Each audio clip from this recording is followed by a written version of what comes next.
Close Approach Comets.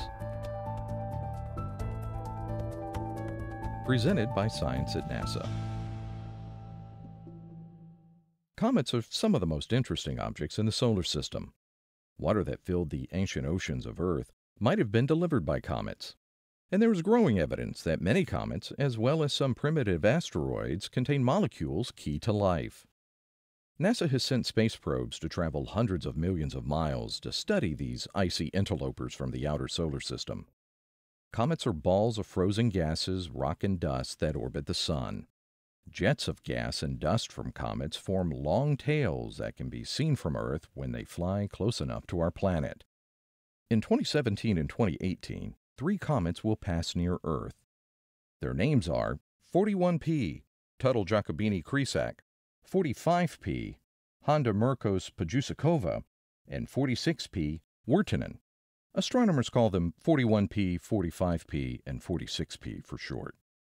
At closest approach on April 1st, 41P was only 56 times farther from Earth than the Moon.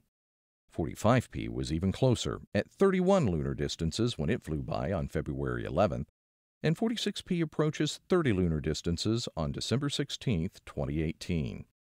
Kelly Fast, program manager in the Near-Earth Object Observations Program at NASA headquarters, says, "This provides a good opportunity to do science without having to launch a spacecraft." Telescopes around the world have been trained on the comets as they pass by, studying their structure and chemical compositions. For the general public, Comet 45P was an easy target for small telescopes when it passed closest to Earth in February.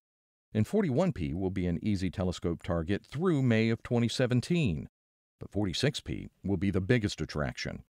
In December 2018, it could be visible to the naked eye from dark sky sites. Astronomer Tony Farnham of the University of Maryland says, 46P has a small nucleus, but is known to be a hyperactive comet. It is probably ejecting ice crystals from its surface, producing higher than normal activity. This hyperactivity may contribute to the naked eye brightness of 46P.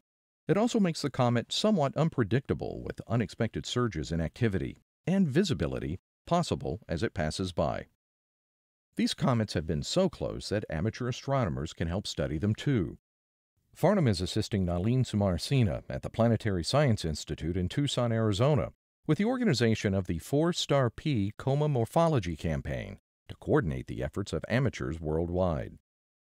Amateur astronomers can help us monitor these comets without interruption, explains Farnham.